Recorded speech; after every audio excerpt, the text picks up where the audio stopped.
Salut la famille, j'espère que vous allez très bien. Merci infiniment pour tout votre soutien jusqu'à ici. Le sujet que nous allons voir aujourd'hui, c'est tout simplement les conséquences des mots et des paroles que nous prononçons devant les enfants. Beaucoup de personnes jusqu'à aujourd'hui subissent les conséquences des mots par lesquels ils ont été appelés autrefois. Vous voyez, quand un enfant commet une erreur, quand il est petit, on le traite de bête suite à cette erreur. Tout le monde, sa propre maman, ses propres proches le traitent de bête tout simplement parce qu'il avait commis ou bien il a commis certaines erreurs. Il grandit avec cet esprit en pensant qu'il est bête. Vous voyez, à toute petite occasion, petite injure, maman dit tu es bête, papa dit tu es bête, on l'insulte que tu es bête. Il fait une erreur, on dit seulement qu'il est bête, il finit par grandir. Et je vous parle de ces choses en conséquence. Beaucoup de mots que les gens appellent les personnes, appellent les enfants actuellement. Mes chers frères et sœurs, vous qui m'écoutez, faites très attention. Les mots, les paroles, les insultes que vous prononcez devant les enfants, même les noms que vous donnez à vos enfants, faites très attention parce que certains noms sont le caractère de la personne et ça va le suivre. Vous voyez par exemple, dans un quartier, il y a cette personne qu'on dit que méfiez-vous de lui, c'est un voleur, il est très dangereux. Méfiez-vous de cette personne, c'est un criminel. L'enfant grandit en pensant que ce monsieur au quartier il est criminel, même s'il n'a jamais vu cette personne devenir criminel, commettre un crime.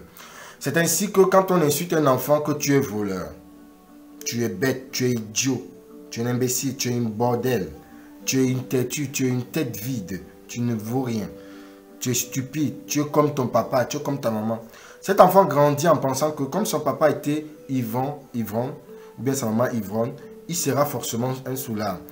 Si sa maman était une vendeuse, il va finir par devenir... Si sa maman est comme ça ou son papa est une personne sans importance, il va finir par s'accepter et devenir une personne de sans importance.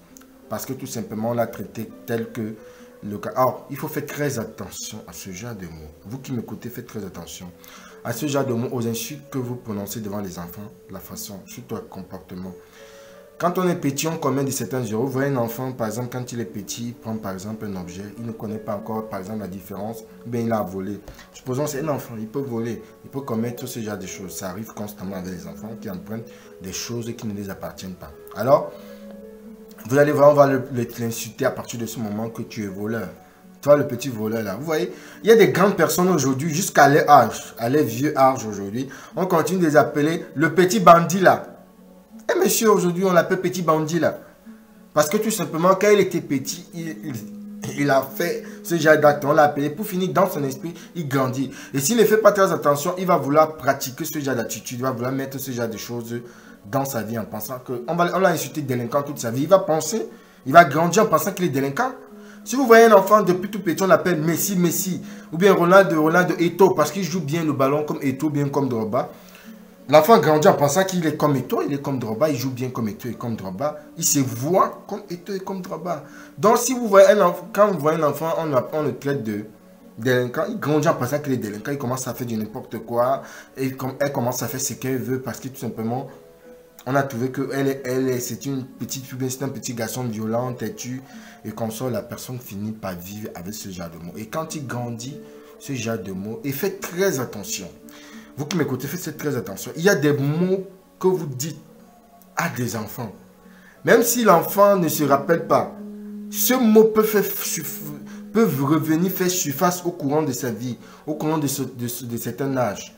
Va revenir faire surface. Vous ne pouvez pas me dire le contraire. Il y a certains mots qu'on t'a dit, toi qui m'écoutes, que aujourd'hui tu vois ce mot te venir constamment dans ton esprit. Et parfois ça t'affecte, parfois ça joue parce que tu te vois ainsi. Donc faites très attention aux mots que vous dites à vos enfants. Faites très attention aux noms. Même les noms. Vous voyez par exemple, pour ceux qui lisent la Bible, vous allez voir, il y a des noms, comme par exemple, on appelle un enfant Judas. Mais Judas, ça signifie quoi? C'est trahison, c'est traître. Vous finissez, il est devenu traître. Il y a des personnes, vous voyez, il y a des personnes, comme on appelle quelqu'un Job, qui veut dire souffrance. Hein? Souffrance. On appelle quelqu'un un enfant souffrance. C'est normal que dans sa vie, il subisse ce genre de souffrance. Donc, faites très attention aux noms que vous donnez souvent aux enfants. Faites très attention aux injures, aux mots que vous prononcez devant les enfants. Faites très attention, surtout quand ça devient régulier. Faites très attention. Vous ne voyez pas, mais la conséquence peut être théorisée plus tard. Vous voyez par exemple, dans beaucoup d'histoires, on apprend aujourd'hui, des personnes sont traumatisées tout simplement pour certaines choses qu'ils ont vues durant leur enfance. Et quand ils ne sont pas forts, ça finit par porter des conséquences. C'était la vidéo que je voulais partager avec vous aujourd'hui. Si vous avez quelque chose de ce genre, merci de laisser un commentaire, on en parlera, on va discuter ensemble. Si vous avez aimé, merci de laisser un pouce. Et si vous n'êtes pas encore abonné, merci de vous abonner et surtout d'activer la cloche de notification. Que Dieu vous bénisse. Au revoir.